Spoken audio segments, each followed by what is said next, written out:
오늘은 팔복으로 들어갑니다.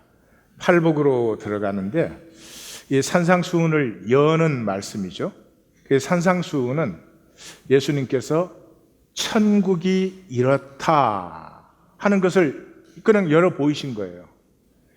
그래서 서술문이에요. 명령문이 아닙니다. 마음이 가난해야 된다, 애통해야 된다, 전혀 그런 말이 아닙니다. 애통함이 없는 사람을 어떻게 애통하라고 한다고 애통이 되겠습니까? 서술문이고 또 조건절이 아닙니다. 만약에 의에 줄이고 목마르면 그러면 복을 받게 하겠다, 그런 조건절이 전혀 아닙니다. 그냥 천국은 이러하다, 그런 것이죠. 그래서 3인칭 복수로 전부 후반절이 끝나죠. 이것은 이 복의 공동체성을 얘기하는 것입니다. 혼자 복될 수는 없습니다. 그런 건 세상에 없어요. 그죠? 가족이 다 힘든데 아버지가 혼자 행복하다, 있을 수가 없는 거죠. 시타르타는 궁중을 나가서 밖에 나갔다가 거기에서 사람이 병들고 늙고 죽는 것을 보았어요. 삶이 참 비참하구나, 고달프구나 하는 것도 보았지만은 더한 것은 거기에 또 벌레가 있는데 새가 와서 그걸 쪼아먹는 거예요. 그래서 이 미물에 이르기까지 생애 전체의 고난, 생애 전체가 너무나 힘든 고통 속에 있는 것을 보게 됩니다. 그래서 깨달음을, 이 수레바퀴, 이 쳇바퀴 돌기에서 벗어나지 못하면, 벗어나는 걸 해탈이라고 말해요. 닐바나라고 하는데, 벗어나지 못하면은 정말 영원토록 이 고통 속에 사는 것이구나 하는 것을 이제 깨달았어요. 35살 때 깨달았다고 합니다. 그래서 삶은 진리를 깨닫고 상구보리, 그 다음에 이것을 사람들에게 전하고 하회, 중생, 그렇게 이제 하셨는데, 예수님도 보셨어요. 예수님 뭘 보셨느냐? 이 땅이 아프고 모두가 고통과 억눌림 속에 있고 그걸 똑같이 보셨어요. 근데 예수님이 보신 것은 이 땅이 너무나 아프기 때문에 이 땅으로 임하는 이 창조주 아버지의 가슴을 보았어요. 세상이 너무 아프기 때문에 그 아픔 속에, 자식이 아프면 부모 마음이 걸로 가잖아요. 임하는 하나님의 가슴을 보았어요. 그것이 하나님의 통치예요. 사랑의 통치예요. 이 땅이 이렇게 아픈 이유는 다 힘으로 통치하기 때문에, 심지어 부부로 만나서도 힘으로 내가 너보다 우위에 있으려고 우리도 모르는 사이에 그렇게 말하고 생각하고 행동하기 쉽지요. 그것이 아닌 이 아픈 땅, 품음받지 못한, 한 번도 위로받지 못한 이 땅의 아픔을 그대로 위로하고 품고 안아주는 그 사랑의 통치의 이 마음을 보았어요. 그래서 예수님은 그 가슴을, 하나님의 가슴을 자기 가슴에 그대로 받으셨습니다. 그래서 예수님은 세상 죄를 지고 가는 어린 양이 되었죠. 이 세상의 모든 아픔을 그대로 자기가 품는 그 아버지의 가슴을 이 땅에 보여주는 두 가지의 다른 봄이에요. 근데 저는 내가 기독교인이어서 편견적인가 하는 생각을 합니다. 조심스럽게 말하는데, 시달타가 본 것은 분명히 피조적 관점이에요. 우리가 고통 속에 있구나. 그래서 우리 스스로 참 깨달아서 이 쳇바퀴에서 벗어나야만 되겠구나 하는 건, 제게는 그게 피조적인 관점에서 보여요. 그리고 예수님이 보신 것은 아버지의 가슴이 아픈 이 땅에 임하고 그 가슴이 위로받아 본 적이 없는, 진정한 사랑과 품음을 받아본 적이 없는 이 땅의 만물을 품으시려고 하는 것은 아무리 보아도 신적 관점이다, 그렇게 보입니다. 그것을 표현하시고 나타내신 것이 산상수훈이에요. 그 시작이 팔복인데 이 시작하는 말은 마카리아스, 마카리오이인데 감탄사로 들 때 마카리아스. 이게 이제 에쉘이라는 구약에서는 단어죠. 이 에쉘이 감탄사로 표현될 때 아시레, 그래서 시편 1편 1절 등 시편에서 여러 번 나오는 말이죠. 아시레 하는데 이 블리스, 신적인 복입니다. 신적인 지복입니다. 그래서 성경을 아시면 대번에 알겠지만은 하나님의 형상으로 창조된 인간이 당연히 누려야 되는 복이 바로 이 마카리아스 하는 복입니다. 사람이 이렇게 살 때 가장 복되고, 사람이 이렇게 살 때 떳떳하고 자랑스럽고 어떤 것에도 부끄럽지 아니하고 입새이는 바람에도 괴로워하는 이 하나님의 형상에 충만함이 나타나게 되는 거죠. 이 팔복의 마감은 기뻐하고 즐거워하라, 그렇게 끝납니다. 우리는 그렇게 읽어버리기 쉬워요. 이제 이 하나님의 사람은 박해를 받는다 그러잖아요. 박해받고 음해받고 그러죠. 그럼에도 불구하고 기뻐하고 즐거워하라, 그렇게 읽기 쉬운데 그것이 아닙니다. 이 팔복을 누리는 사람의 특징이 기쁨이고, 또 기쁨이 없이는 이 팔복의 삶을 살거나 누릴 수 없다, 그런 뜻이에요. 이 기뻐하다는 카리스 그러면 은혜고요. 카이로 그러면 rejoice가 되고, 이 즐거워하라는 말은 exceedingly glad. 그래서 아길리아오 그런 단어예요. 그래서 이 기쁨이 넘쳐 흐르는 그런 상태를 얘기하는 것입니다. 이게 무엇이 기쁨이냐? 기쁠 때 우리가 비로소 우리가 전체적인 존재가 됩니다. 우리는 항상 나누어져서 살아요. 그게 불행이에요. 그게 비극이에요. 나누어져서 사는 사람은 아무것도 이루지 못합니다. 성취를 이루지만은 잠시 있는 것 같지만 없어지는 성취를 이루어요.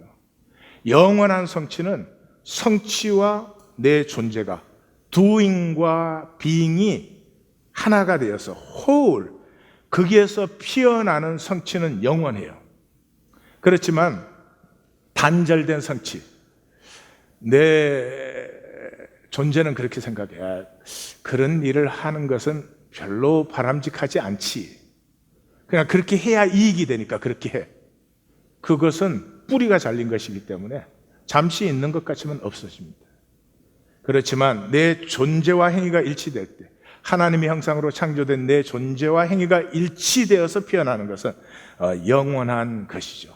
그래서 기쁨 속에 있을 때 그 나가 진짜 나예요.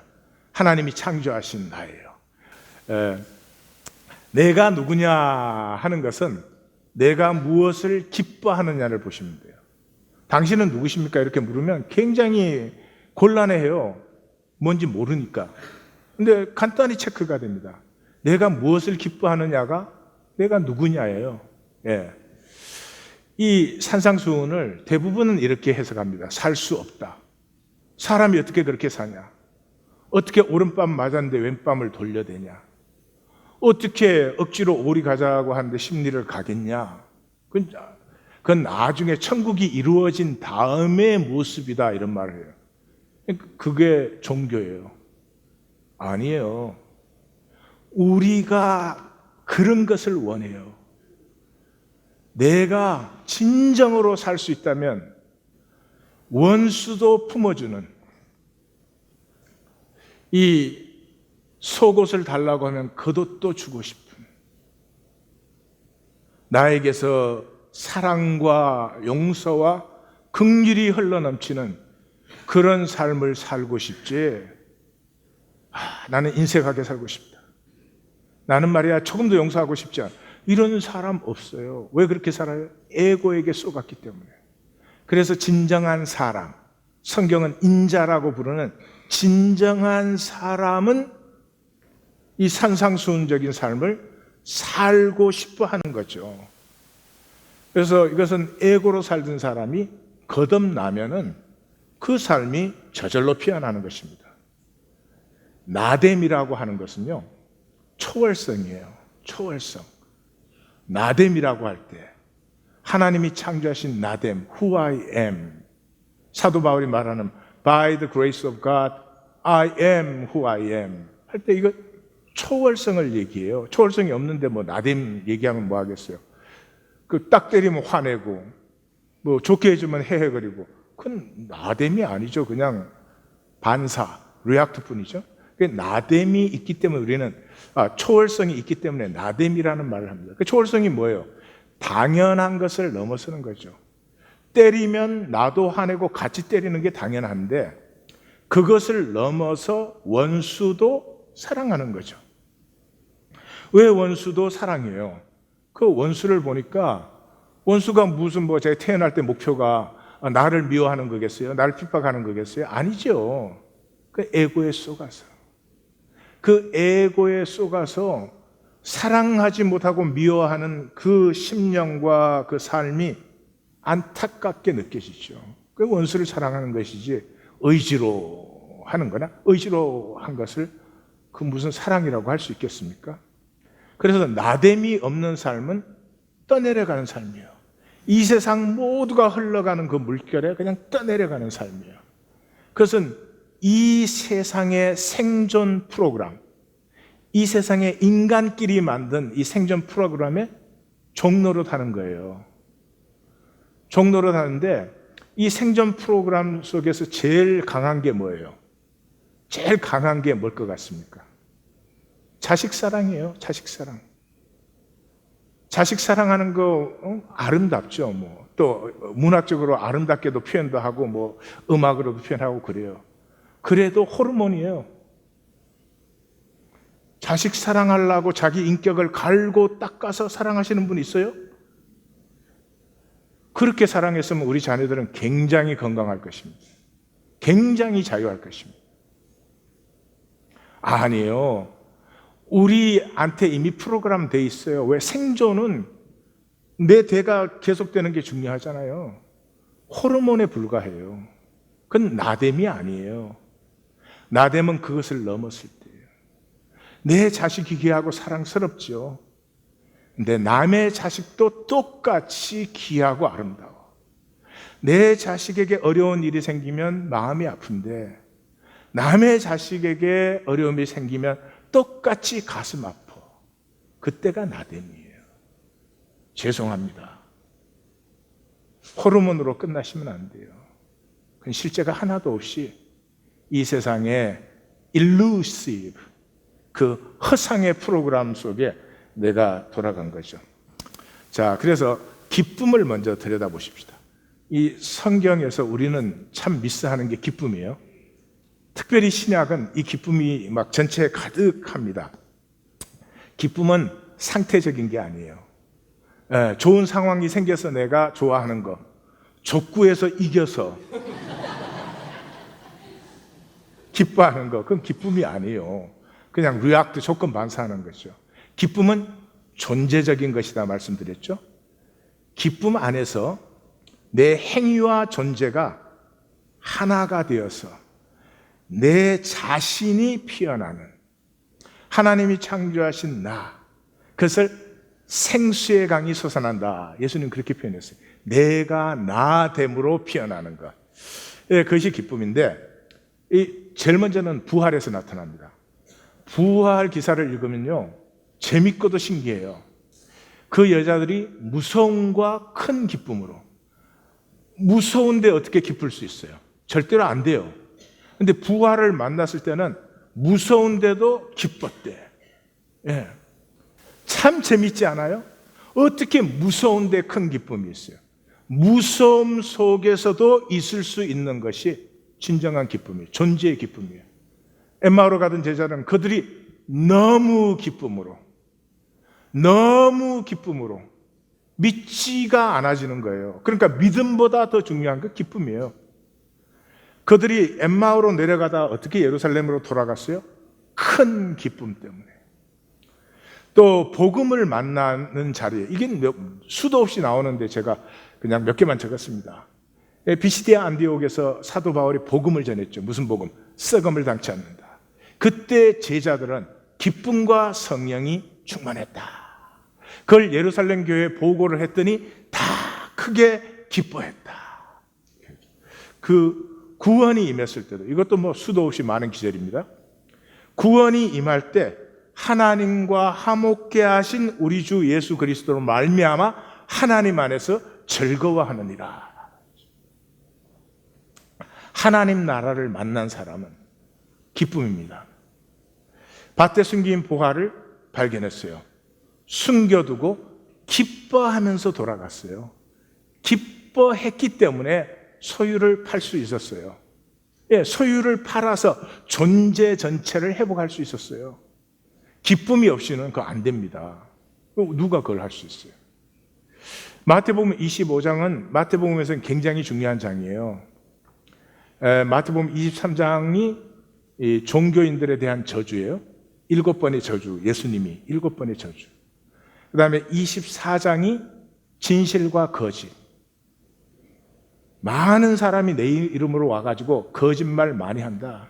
거짓으로 미혹한다. 그래서 24장의 결론이 반드시 나뉜다. 진실과 거짓은 나뉜다. 그래서 25장은 세 개의 나님을 보여줘요. 10처녀, 5처녀, 5처녀 나뉘어져요. 그 다음에 달란트. 예, 달란트 받아서 숨겨둔 자, 묻어둔 자와 달란트를 산 자가 나뉘어져요. 그 다음에 마지막이 뭐예요?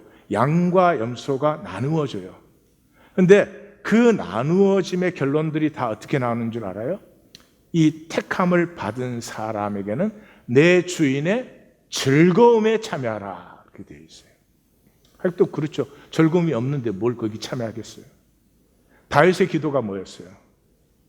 다윗의 기도를 한마디로 묶어서 사도행전에서는 주 앞에서 내게 기쁨이 충만하게 하소서. 기쁨이 없는 사람이 어떻게 헌신합니까? 기쁨이 없는 사람이 어떻게 희생합니까? 기쁨이 없는 사람이 어떻게 사랑합니까? 기쁨이 없는 사람이 어떻게 하나님을 믿습니까? 상태적인 것이 아니라 그랬죠. 존재적인 것이라고 했습니다. 그걸 팔복에서 만나시는 거예요. 요한복음에 가면은 이젠 감당이 안 됩니다. 특별히 예수님이 제자들과 마지막 밤에 말씀을 나눌 때는 기쁨이란 단어가 막 무수하게 나옵니다. 제가 몇 절만 적었지만은 내 기쁨이 너희 안에 있어 너희 기쁨을 충만케 하려 함이라. 내 기쁨을 그들 안에 충만히 가지게 하려 함이라. 근심도 기쁨이 된다. 그 기쁨 때문에 고통을 다시 기억하지 않는다.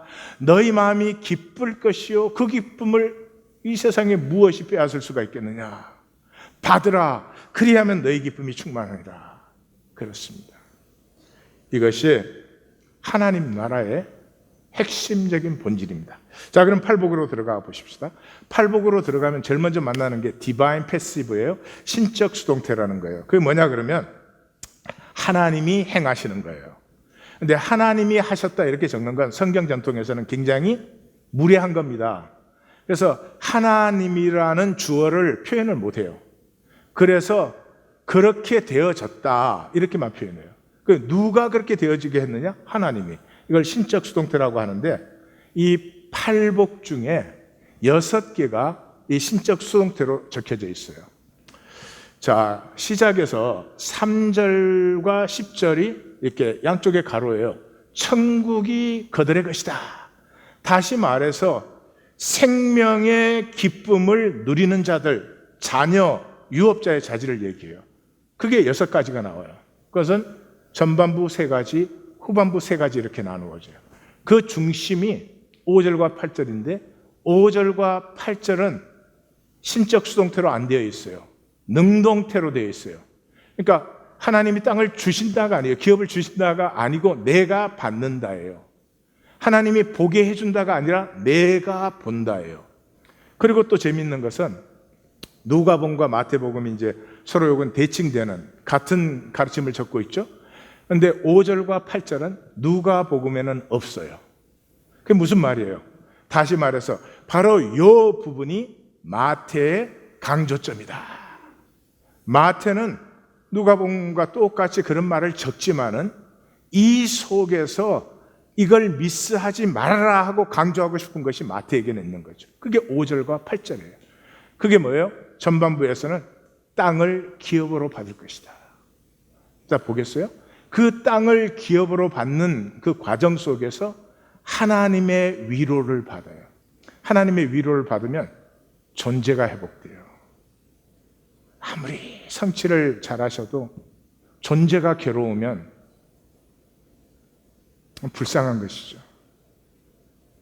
그 기업으로 받는 과정에서 저들의 그 목마름, 메마름들이 채워져요. 이게 삶의 부분이에요. 존재의 부분에 들어가면 핵심은 하나님을 보는 것이에요. 하나님을 보는데 여러분 뭐가 보일까요? 우리 다 보고 살잖아요. 근데 뭐가 보일까요? 예, 뭐가 보이는 줄 아세요? 기뻐하는 게 보여요. 저는 중고등부 목회를 12년 했잖아요. 이 청소년기 남자가 되면 여학생밖에 안 보여. 지 애미애비도 안 보여. 교회에서 뛰어다니는데요, 엄마 아빠가 그 옆에 있는데도 안 보여. 근데 좋아하는 여학생이 있으면 1층에 있는데 2층에 있는 것도 뚫고 봐. 기뻐하는 것이 뭐예요? 엄마는 운동장에 수천 명의 아이들이 있어도 자기 아이를 딱 알아봐요. 아빠는 안 보여.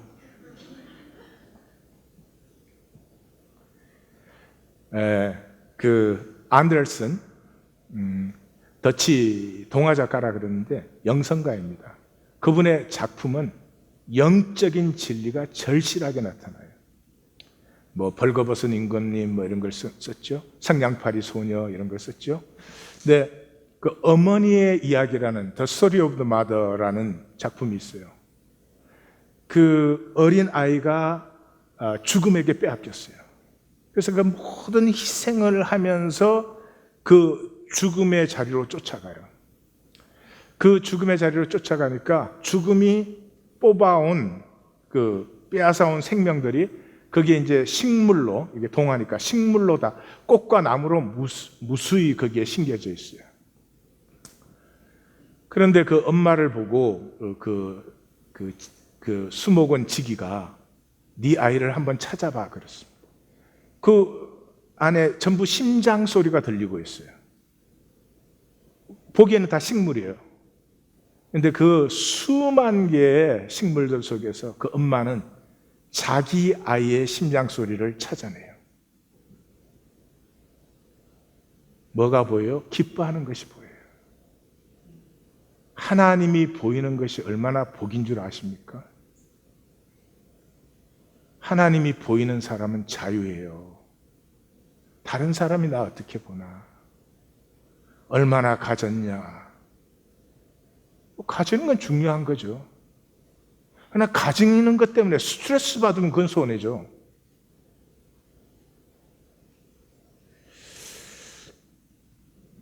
하나님을 봐요. 사도 바울은 우리가 육체를 벗었을 때는 얼굴과 얼굴을 맞대고 본다. 이 하나님을 보는 존재는 당연하죠. 긍휼히 여김을 받아요. 하나님이 자기를 보실 때 한 번도 짜증스럽게 나 아직도 그 모양으로 사니 그러지 않습니다. 우리가 부족할수록 하나님의 긍휼은 더 짙어집니다. 나 때문에 안타까워하시는 아버지의 가슴을 만나죠. 하나님을 보는 사람, 화평하지 못한 자리에 양쪽의 에고가 보이죠. 그거 그러잖아요. 뭐 네 못났다 그러면 그래 내가 참 못났지, 그러니까 더 사랑해줘 이러면 되는데, 네 못났다 그러면 나만 못났냐, 너는 더 못났다 이러니까. 하나님 저런 말씀까지 하셔야 되고, 참 우리가 문제야. 이것이 팔복이에요. 그 다음에 11절에서는 나로 말미암아 너희를, 그랬죠? 나는 천국을 여시는 주님, 너희는 이제 주님이 여신 천국을 본, 그래서 나가서 전파하는 제자들을 얘기하는 것이죠. 그래서 여기에서는 2인칭 복수로 되어 있어요. 이 부분을 잘못 카운트해서 9복이다 그런 사람도 있고 10복이다 그런 사람도 있는데, 그거는 문법적으로 잘 살피지 않아서 그래요. 8복은 전부가 3인칭 복수로 끝나요. 여기서는 2인칭이 들어와요. 그래서 이것은 8복이 아니고 제자들에게 하시는 말씀이죠. 그 에고가 제일 미워하는 게 있어요. 에고는 성공한 사람도 못마땅하지만 그렇게 미워하지는 않아요. 또 옆에 그 힘이 있으니까 붙어서 막 친한 척도 할 수 있고 그러지. 또 부자, 잘된 사람, 이런 사람, MB 시기하기는 하지만 그래도 해요. 근데 에고가 절대로 기뻐하지 못하는 것이 기쁨이 있는 사람이에요. 에고는 기쁨이 있는 사람을 보면 용케 알아보고 싫어해요. 아주 싫어합니다. 왜 그런 줄 아세요? 에고의 중심이 사실은 기뻐하고 싶은 거예요. 근데 에고는 절대로 기쁠 수가 없어요. 그래서 내가 가지고 싶은데 절대로 가질 수 없는 걸 제가 가졌단 말이야. 그 복의 기쁨을 누리는 모습이 팔복의 전반부예요. 이거 참 기독교에서 가장 갖다 붙이기 많이 한 부분이죠. 그냥 본문 그대로 그냥 어린아이처럼 순전하게 읽으십시다. 심령이 가난한 자, 여기 심령은 스피릿이에요. 영이에요. 우리의 존재는 뭘로 되어 있어요? 육과 영으로 되어 있죠. 다시 말해서 우리의 조건들이 있고 내 존재가 있죠. 그런데 내 존재는 하나님의 형상 아니에요. 하나님의 형상이어서 텅 비었어요. 어떤 형태로 나타낼 수가 없는 텅 빔이에요. 이게 축복인데, 이게 축복이에요. 내 존재가 비어있는 남편은 아내를 항상 평강하고 안식하게 해줘요. 아내도 그렇고. 근데 여기가 차 있으면 큰일이야. 이게 가득 차가지고 쟤는 이래야 되는데 이게 옳은데 저게 틀린데 이러고 있으면은 이게 피차의 괴로운 일이에요. 에고는 이 비었다는 것을 인정할 수가 없어요. 이게 제일 괴로운 일이에요. 왜냐 그러면 에고는 단절되어 있거든요. 단절된 상태에서 텅 비어 있다는 말은 무가치 무의미. 그래서 지금 불안해요. 그래서 욕심으로 채우는 거예요. 한없이 채워요. 근데 하나님의 형상을 뭘로 채워요?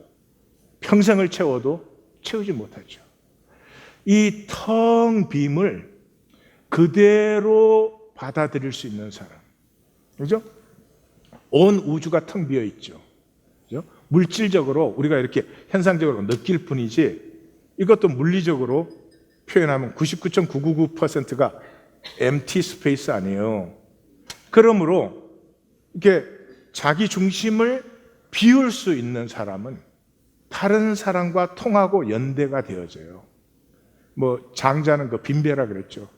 그래서 배가 이렇게 부딪히면 화를 내잖아요. 근데 배가 부딪히는데 보니까 빈배야. 그럼 화를 안 내잖아요. 빈배니까. 이 팔복은 전부 예수님이 만들어낸 말씀이 아니고 전부가 구약에 있는 말씀들이에요. 수도 없이 많지만 제가 하나씩만 적어놨어요. 10편 34편 18절에 여호와는 마음이 상한 자에게 가까이 하시고 중심에 통회하는 자. 상하고 통회한다는 게 뭐예요? 중심이 비워진 것도 쏟아져 버린 것이죠. 애통하는 자. 애통하는 자, 이건 더 간단한 거 아니에요. 왜 애통해요? 해결이 없으니까. 해결이 있으면 애통할 필요가 뭐 있어요? 해결하면 되지. 그러니까 이 사람에게는 하나님 나라만이 해결해요. 어떻게 무슨 짓을 한다 그래도 해결될 수가 없어서 오직 하나님 나라만이 기쁨이에요. 이렇게 애통하는 사람은 어떻게? 파라칼레오. 파라는 곁에, 칼레오는 부르신다. 이 위로받는다 그랬거든요. 그 위로라는 단어가 곁으로 불러주신다. 우리 한글 성경 이걸 보혜사라고 번역을 했어요. 그게 그리스도나 성령님이에요. 전부 이게 보혜사라고 번역된 부분들이 파라칼레오, 그 곁으로 불러. 내가 살아봤어요. 돈만 좀 더 있으면 될 것 같아. 좀 집만 좀 편안하게 크고 사고 모기지 걱정만 없으면 될 것 같아. 자식만 잘 되면 될 것 같아. 그렇게 해보니까 그게 해결이 아니라는 걸 아는 게 인생이에요. 그게 해결로 생각하면 그 인생은 참 미성숙한 것입니다. 그래서 알아요. 이것저것 다 필요하지만 그러나 중요한 것은 하나님의 통치가 임해야 되는구나. 그것이 애통하는 사람이에요. 그 다음에 5절이 온유한 자. 이게 이제 삶의 부분의 중심이라 그랬죠? 프라스 그런 단어인데, 다 미크로 우리는 온유. 그래서 민수기에는 모세가 이 지면에서 가장 온유한 자다 그럴 때 써졌고, 마태복음 11장에서는 나는 마음이 온유하고 겸손하니 내 멍에를 메고 수고하고 무거운 짐 자들아. 거기에서 나오고, 예루살렘 들어갈 때 예수님은 온유하고 겸손하셔서 나귀의 어린 것을 타셨다. 그럴 때 나오는 말이에요. 이것도 다 이 구약에서 나오는 말이죠. 온유한 자들은 땅을 차지하며 풍성한 화평으로 즐거워하리로다. 그래서 이 온유하다는 그 단어가 아나임 그런 단어예요. 아나임. 근데 이 아나임이 우리가 시편 했죠. 마태복음 들어오기 전에 시편에서 가장 많이 만난 단어가 뭐예요? 아니, 가난하다는 단어예요. 아니의 복수가 아니임이에요. 그래서 성경에서는 가난한 자가 복이 있어요. 우리는 가난 그러면 이 자본주의의 세뇌가 돼갖고 돈이 없는 걸 가난으로 생각해요. 아니, 가난한 부자가 많아요. 가난 때문에 욕심이 드글드글 끓는 사람이 있어요. 엄청나게 가지고도 가난한 사람들이 있어요. 왜 가난한 줄 아세요? 자기만 생각하지 않으니까. 자기만 생각하지 않으니까. 나는 먹고 쓸 건 있어. 근데 이 세상에 먹는 것조차도 없는 사람들이 많아. 저걸 어떡하지? 그 사람이 가난한 사람이에요. 누가 땅을 차지해요? 에고가 아니에요. 힘의 사람이 아니에요. 힘의 사람이 아니에요. 계시록에 가면은 이 세상 역사가 6장에서 18장까지인데 6장 시작이 어떻게 돼요? 이기고 또 이기라 하더라. 그 자체가 바보죠. 왜냐하면 이기고 또 이기라 하는 사람은 반드시 멸망하니까. 반드시 패배하죠. 왜? 아무리 이겨도 또 이겨야 되니까. 누가 땅을 차지해요? empathy. 통하는 사람이에요. 통한다는 말이 뭐예요? 그 말이에요. 나는 굶고 살지는 않겠다. 근데 세상에 맑은 물도 못 마시는 사람들이 저렇게 많은데 저거는 어떻게 하나? 그게 통함이에요. 머리로 아는 게 아니라 가슴으로 느껴지는 거죠. 칼 막스가 그런 말을 했어요. 지구상에 단 한 명의 노예가 있는 한 나는 자유롭지 않다. 내가 아무리 자유해도 노예가 한 명 있다면 내가 자유한 게 아니다란 말이죠. 이게 이제 6장에 가서 보시겠지만 이게 주님의 기도예요. 나는 구원받았어. 나는 의로워. 그런데 아직도 죄의 종이 된 한 영혼이 있다면 나는 이 기도를 멈출 수가 없어요. 우리의 죄를 사하여 주옵시고. 우리의 죄잖아요. 내 죄만이 아니고. 이것이 가난한 마음이에요. 이 마음이 없는 것은 참 불쌍한 것입니다. 남편이 되어서 한 침대 속에 자는 아내의 가슴을 못 느껴요. 아내가 되어서 한 침대 속에 같이 누워있는 남편의 외로움을, 이 시대는 남자를 참 외롭게 합니다. 성취. 무슨 성취를 하는데, 뭐가 도대체 성취인데 얼마나 스트레스가 많은지 아십니까? 이것의 대표적인 사람이 누구였습니까? 한나와 마리아였죠. 한나의 노래, 마리아의 노래는 구약과 신약의 중심 기둥이에요. 무엇을 노래했죠? 하나님의 통치가 임하는 반전을. 자기도 괴롭고 슬프지만 자기만이 아니었어요. 이 땅의 가난한 자들, 이 땅에 억눌린 자들, 그들이 힘을 얻고 그들이 기뻐할 때 가난한 자에게 복된 소식이 전해지게 하옵소서. 그게 언제? 하나님의 통치가 임할 때이죠. 그래서 하나님의 통치의 반전을 노래한 이것이 신구약의 중심이에요. 의에 줄이고 목마른 자, 이거 앞에 애통하는 자랑 똑같죠. 5절에 땅을 기업으로 봤죠. 그 4절 애통하는 자, 6절 의에 줄이고 목마른 자, 이게 똑같은 거예요. 이사야 51장을 인용하는 것인데, 의를 따르며 여호와를 찾아 구하는 너희는 내게 들으라.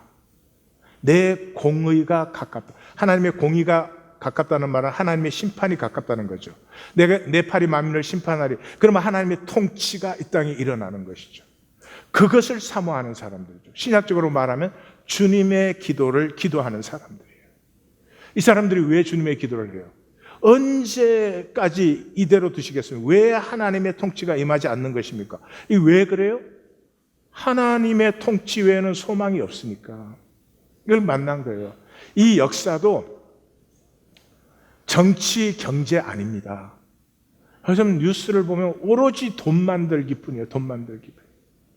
뭐 어느 정권도 돈 못 만들면은 그건 안 되는 거야.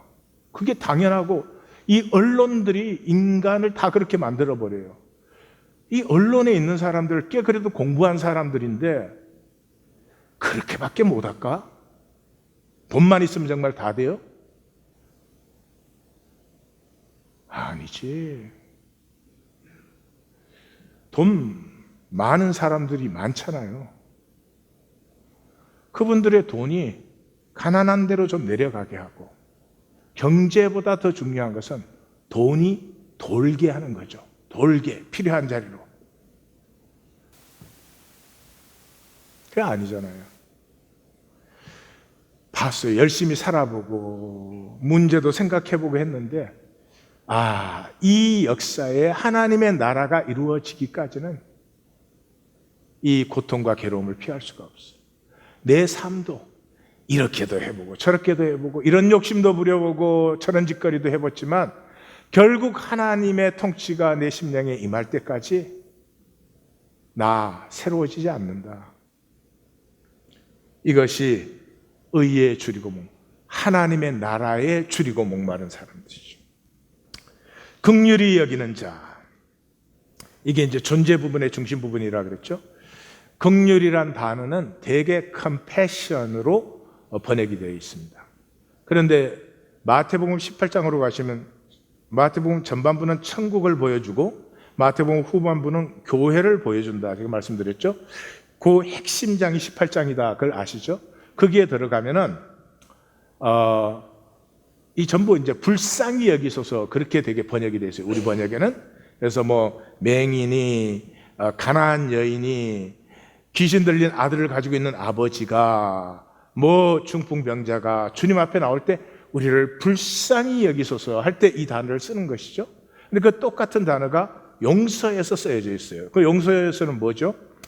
그 1만 달란트를 사함을 받았는데 100데나리온 빚진 동관을 움켜쥐는 그 사람에게 내가 너를 불쌍히 여긴 같이 너도 내 동료를 불쌍히 여겨야 마땅하지 아니하냐. 그렇죠. 그러니까 지난주에도 말씀드렸지만 내 안에 실제가 아닌 것은 절대로 실제가 되지 않습니다. 내 안에 용서가 없는 사람은 하나님의 용서를 받아도 그게 실제가 아닙니다. 머리에 이해는 되죠. 그러므로 절대로 용서라는 실제가 나에게서 피어나지 않습니다. 이 긍휼히 여김이 없는 사람, 사실 하나님 못 믿습니다. 할 수 있는 거 종교 생활이에요. 머리로 이해하고 하지만 절대로 하나님이라는 실제를 만날 수가 없습니다. 어떻게 해야 돼요? 찾는 자에게 주십니다. 어떻게 찾는 자? 다하여. 마음을 다하고 성품을 다하고 힘을 다하여. 어떻게? 구하고 찾고 두드리는 자에게. 조건 없이 준다고 되어 있어요. 이 마태에게 있어서는 이게 가장 중요한 포인트입니다. 긍휼히 여기는 자가 가장 중요한 포인트인데, 호세아 6장 6절, 호세아서를 알죠? 이게 선지적으로 얘기하면은 선지서 전체의 중심은 호세아서입니다. 그 호세아서가 뭐를 얘기하는 것입니까? 오라 우리가 여호와께, 그 6장이 중심인데, 오라 우리가 여호와께 돌아가자. 저가 우리를 낫게 하실 것이요 싸매실 것이다. 그러므로 우리가 여호와를 알자. 힘써 여호와를 알자. 그러면서 여호와를 안다는 게 뭐냐? 여호와는 내가 인애를 원하고 제사 원하지 않아. 번제를 원하지 않고 나 하나님을 아는 것을 원해. 그게 호세아 6장 6절의 그 중심이에요. 이것을 마태는 2번이나 인용을 합니다. 너희는 내가 긍휼을 원하고 제사, 종교 원한 적이 없어. 나는 자비를 원하지 제사를 원하지 않아. 왜요? 종교는 하나님의 가슴을 모릅니다. 다시 말씀드립니다.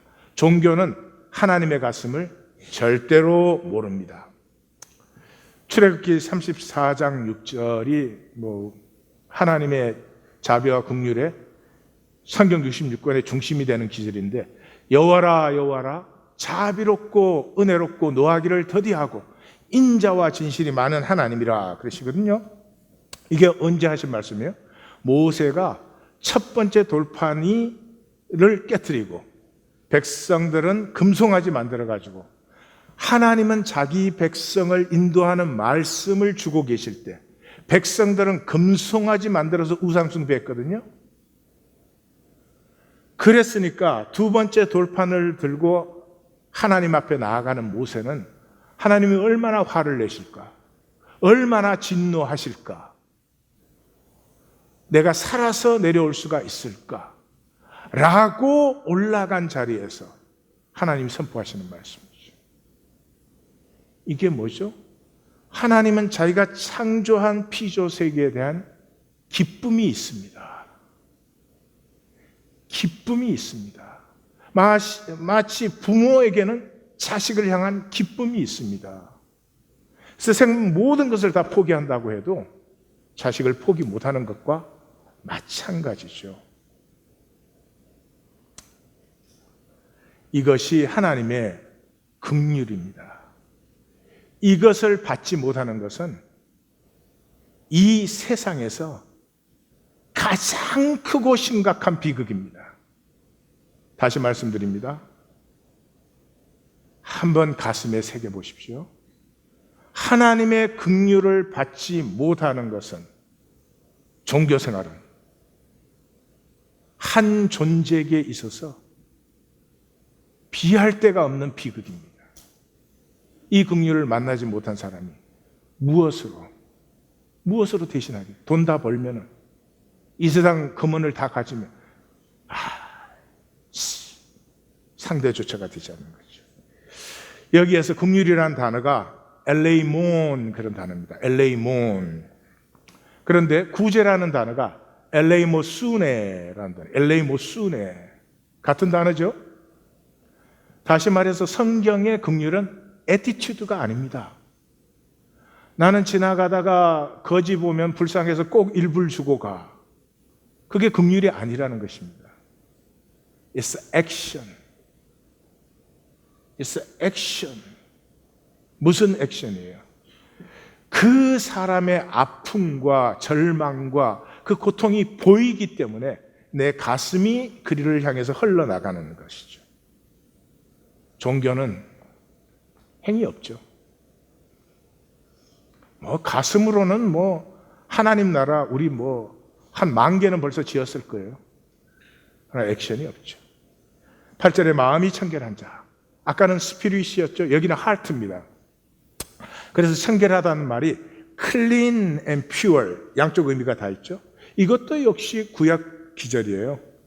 대표적인 게 시편 24편 4절은 손이 깨끗하며 마음이 청결한 사람은 허탄한 데 뜻을 두지 않고 거짓 맹세를 하지 않는다, 이런 말이죠.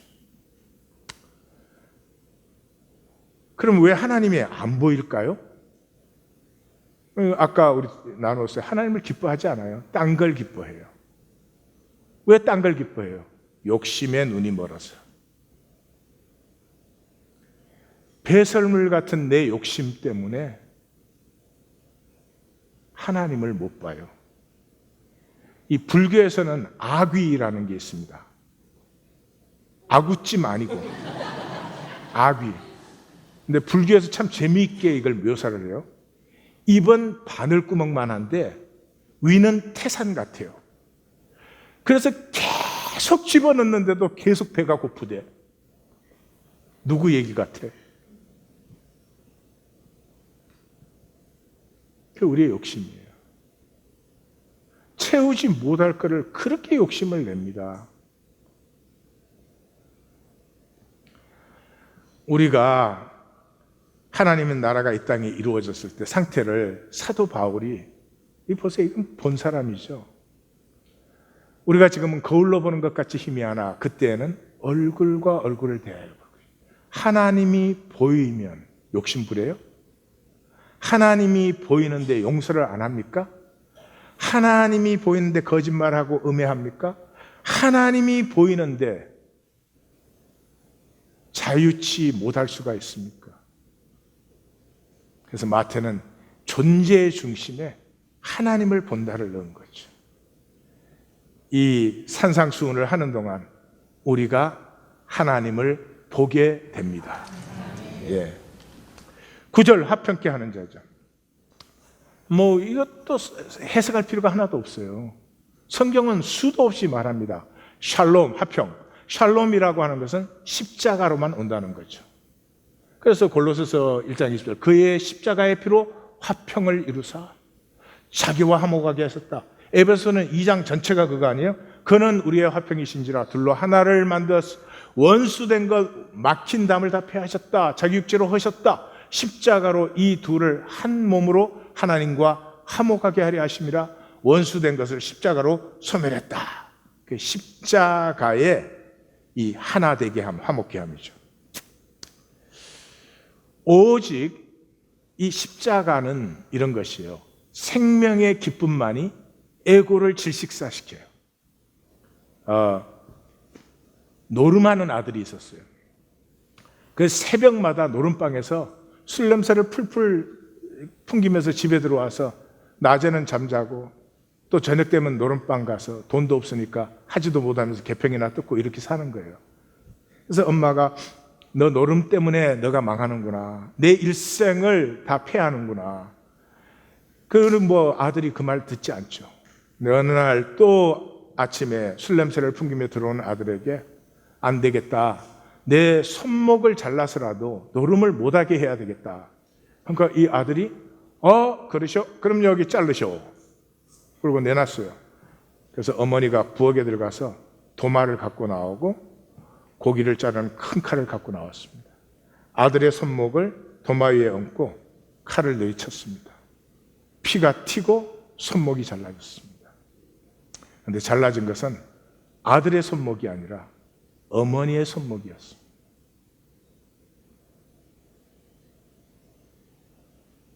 아들의 손목이 잘라졌으면 손 없는 팔 가지고 노름방에 또 갈 것입니다. 그런데 엄마의 손목을 기억하는 한 그들은 다시 노름방에 갈 수 있는 힘이 없습니다. 엄마가 뭘 갖고 있었죠? 아들을 향한 기쁨이에요. 생명의 기쁨이에요. 무엇으로 그런 일이 일어나요? 아니요. 돈 준다고 해도 안 됩니다. 이 생명의 기쁨이 죄를 품어 안을 때 죄가 질식사되는 거예요. 그게 십자가입니다. 뭘 해라 하지 마라 그런 것이 아닙니다. 이 아픈 땅에 사랑으로 임하는 하나님의 가슴을 만나는 사람은, 그게 품음을 받는 사람은 우리는 죄인이에요. 우리의 죄가 질식사되는 것이지 우리가 그때부터 뭘 잘한다 그런 얘기가 아닌 것입니다. 그래서 의를 위하여 박해를 받는 자. 종교는 반드시 하나님 나라를 회방합니다. 가짜는 제일 미운 게 진짜예요. 어떻게 하든지 회방하고 끌어내리려고 합니다. 구약 이 역사의 총 결론이 역대하 마지막에 내려집니다. 그 결론이 무엇입니까? 하나님 여호와께서 그의 백성과 그의 거하시는 이 시온과 유대를 사랑하사 부지런히 그의 사자들을 그 백성에게 보내셨으나 그의 백성이 하나님의 사자들을 비웃고 그의 말씀을 멸시하여, 안타까워서는 오늘의 기독교가 말씀을 존중하지 않아요. 멋대로 갖다 붙이지 말씀 있는 것을 가슴에 그대로 만나지 않아요. 그러면 부담되니까, 그러면 아프니까. 그의 선지자를 욕하여 여호와의 진노를 그의 백성에게 미치게 하여 회복할 수 없게 망했다. 그래서 하나님이 70년간의 포로 생활을 거쳐서 다시 기환시키셨어요. 기한 1세대와 2세대들은 얼마나 아름다운 회복을 이루었습니까? 근데 3세대와 4세들은 그걸 다시 또 종교 만들었습니다. 꼭 우리 한국교회 똑같아요. 우리 한국교회 1세대, 2세대는 사람을 살리고 역사를 살려냈습니다. 그 3세대, 4세대는 그거 갖고 자랑하고 파워게임하고, 기한한 자들이 그렇게 역사에 없는 레스토레이션을 이루었는데도 그 다음 세대들이 어떻게 했어요?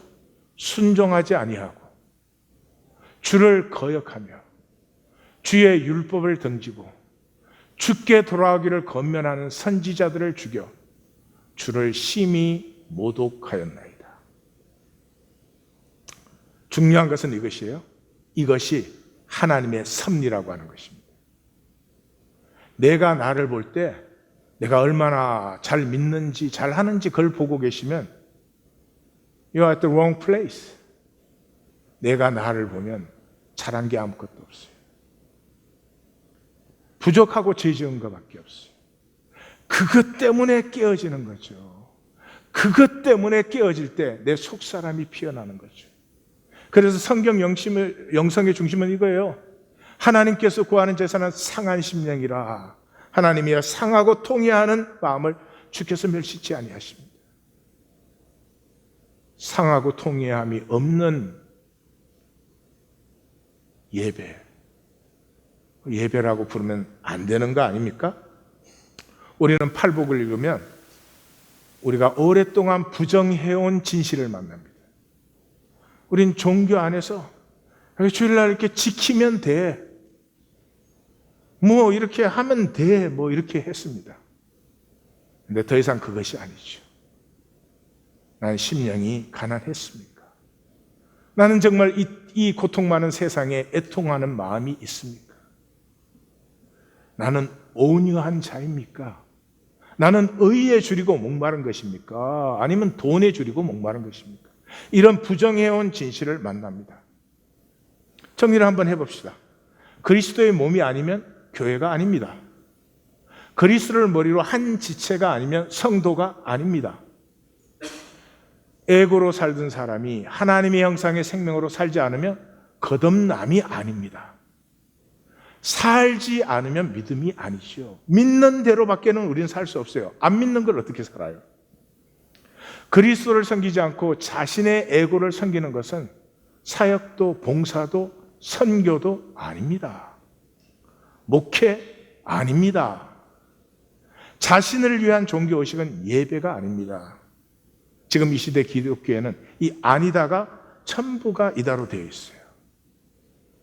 그런 자리에서 이 산상수훈을 보면 주여 주여 입으로 부르지만 세상 성공을 추구하는 그 자리에서 보면 이 산상수훈은 이해도 안 되고 살 수도 없어요.